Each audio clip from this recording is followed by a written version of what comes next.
तो नमस्कार, मैं उनीस हिंदुस्तानी नेशन फर्स्ट चैनल में आपका स्वागत करता हूं।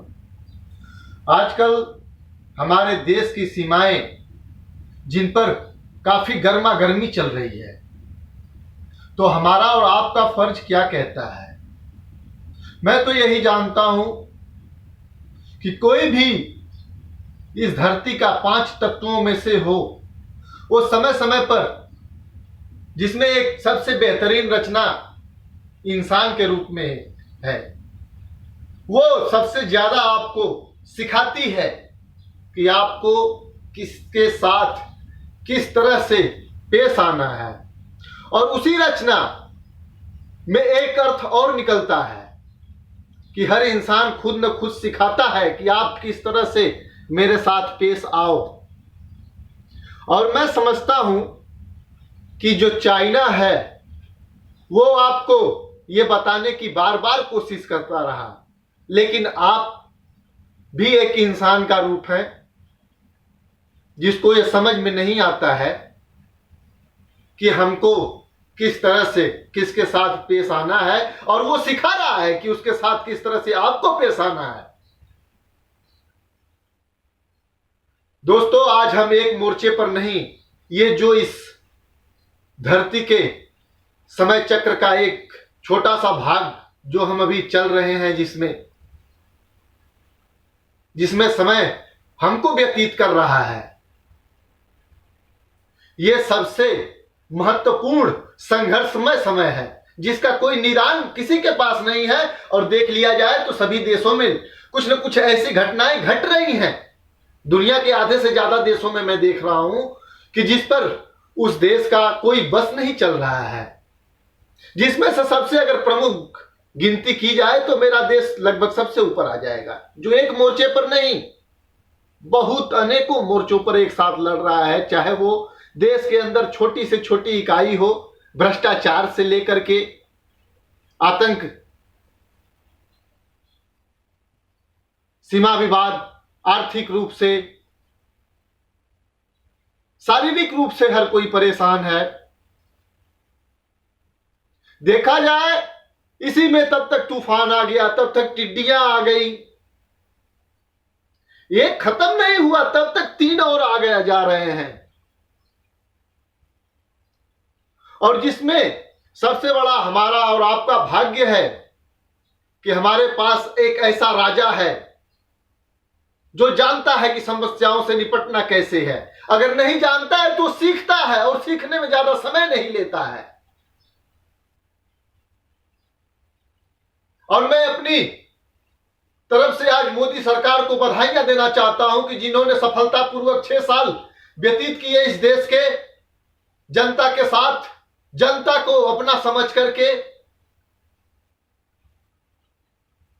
और व्यतीत करने के साथ जितनी व्यथित थी व्यवस्था हमारी, उसका निदान भी निकालने की भरपूर कोशिश की। और अभी बहुत सारे चैलेंज ऐसे बाकी हैं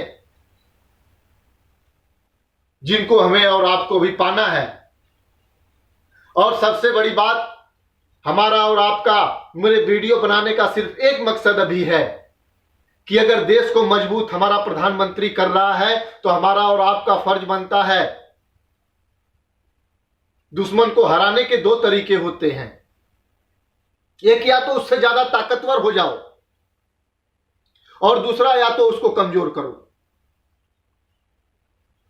हमारे प्रधानमंत्री देश को ताकतवर करने में लगे हुए हैं, लेकिन हमारे और आपके बस में उस दुश्मन को कमजोर करने का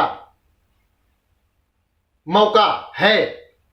और अगर आप दुश्मन को कमजोर करेंगे तो हमारा देश उतना ही ताकतवर होगा। इसलिए विदेशी सामान, ये जो विदेशी कट है, इसको जब चाहे तब छील के फेंक सकते हैं। इसलिए मैं कहना चाहूंगा, ये बार बार आएंगी, लेकिन जो देसी है एक बार उसको अपनाइए। तकलीफें आएंगी, मुझे भी आ रही हैं। लगभग 1 साल से ज्यादा समय हो गया मैंने चाइना की कोई सामान नहीं खरीदी। जो खरीदी है उनको यूज कर रहा हूं, लेकिन कोई खरीदी नहीं अभी तक। परेशानियां महसूस होती हैं, दिनचर्या का वो इतना हिस्सा बन चुकी हैं कि उनकी वजह से परेशानियां महसूस होती हैं। लेकिन अगर दिल में देसी है तो उसका भी निदान निकलता है। भारत से बड़ा जुगाड़ वाला कोई देश अभी तक पैदा इस धरती के ऊपर नहीं हुआ है। सबसे सस्ती हमारे ही मंगलयान और मिशन यान जाते हैं। बस हम और आप दूसरों के ऊपर निर्भर रह करके अपने आप को कमजोर समझने लगे। एक बार उठकर खड़े होइए, देखिए हर समस्या का समाधान आप ही निकालेंगे। आपको किसी की जरूरत नहीं है। हमारे देश से ज्यादा टैलेंट कहीं पर पैदा ही नहीं होता है। और हमारे ही देश में जितनी टैलेंट की बेकदरी होती है दुनिया में कहीं नहीं होती है, और जिसका लाभ पूरी दुनिया उठाती है। हम और आप इतने मूर्ख हो चुके हैं कि हमको और अपनों को जितना समझ में आता है बस सामने तक देखने के बाद, उससे ज्यादा नहीं देखना चाहते।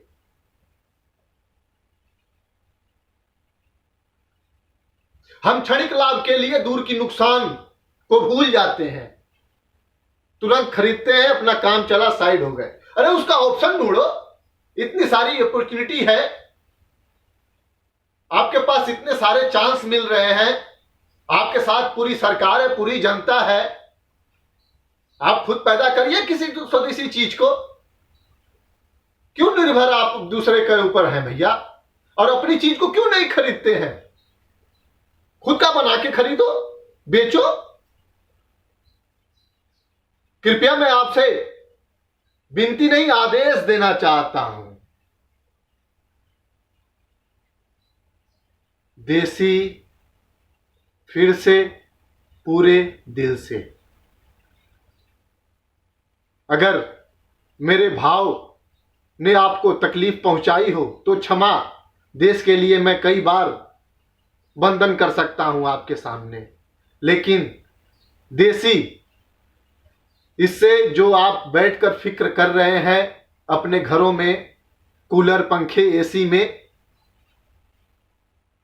उनको देसी तरीके से थोड़ा सोचिए कि गांव में मंडई के अंदर मटके का पानी पी करके वो सुकून जो पा रहा है हमारा और आपका किसान, क्या हम एसी में पंप से निकाल करके बिस्लेरी पीने के बाद वो सुकून मिलता है?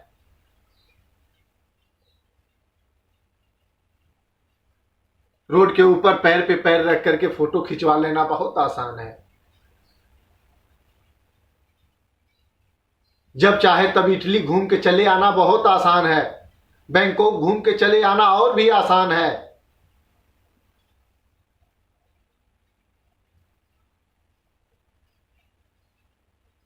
गांवों में आज भी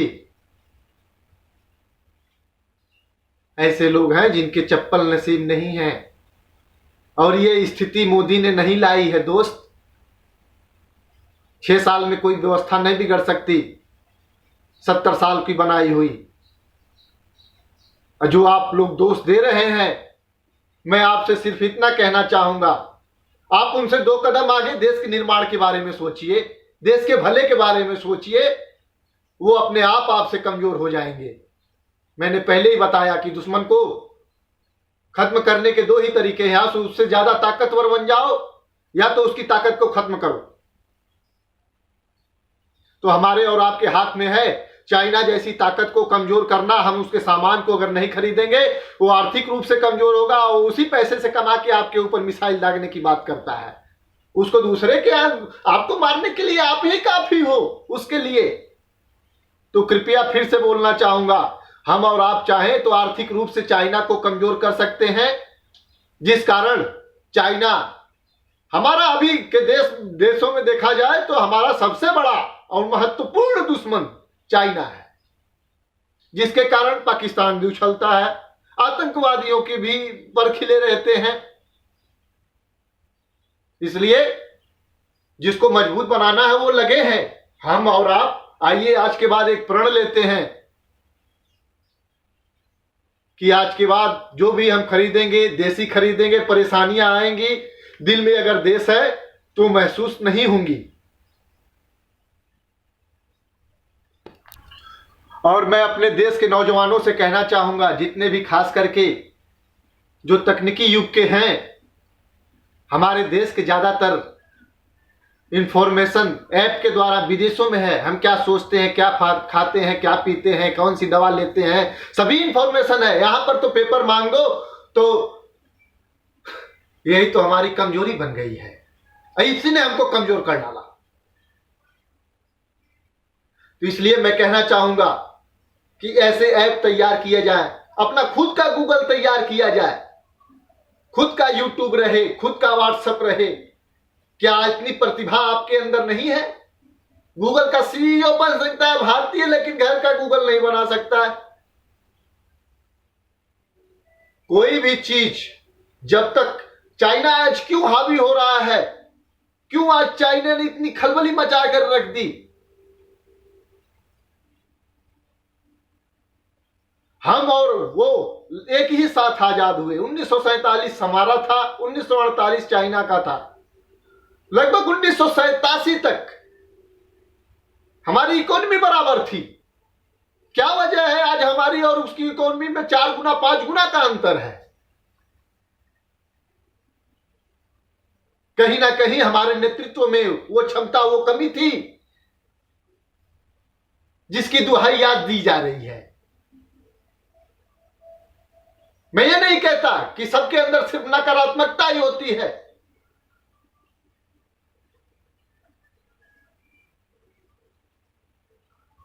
अगर डिसीजन नहीं लिए गए होते तो हम यहां तक नहीं आते। क्या इतने काफी थे?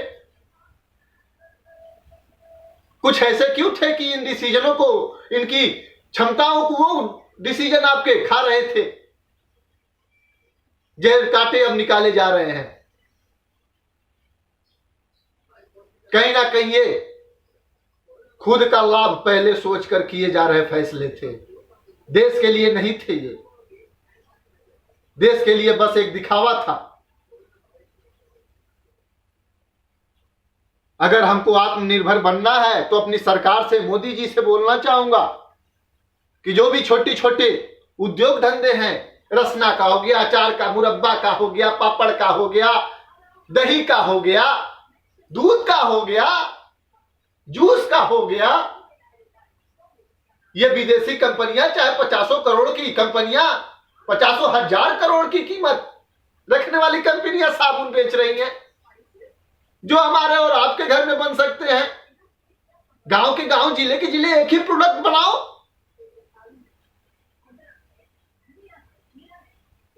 सरकार को एक कदम उठाने पड़ेंगे, तब हम सुदृढ़ और आत्मनिर्भर बनेंगे। जिनका ऐप से और सॉफ्टवेयर बनाने का काम है वो अपना देखे, लेकिन जमीन पर सुधार तब होगा जब जमीन के ऊपर पानी डाला जाएगा, तब घास उगेगी, हरियाली आएगी। एक योजना बनाने की जरूरत है। इसलिए मैं बोलना चाहूंगा, जो भी मेरी जनता भारत की है, कृपया जितना भी हो कम से कम सामान खरीदने की कोशिश करिए। अगर नहीं खत्म कर पा रहे हैं तो, और धीरे धीरे वो आदत छूट जाएगी। अगर एक साथ छोड़ सकते हैं तो समझ लेना आप हिंदुस्तानी हैं, तनिक भी मिलावट नहीं आपके अंदर है। अगर मेरी बातों से सहमत हो तो लाइक, शेयर, सब्सक्राइब करिए और लोगों तक भेजिए। जय हिंद, जय भारत, वंदे मातरम।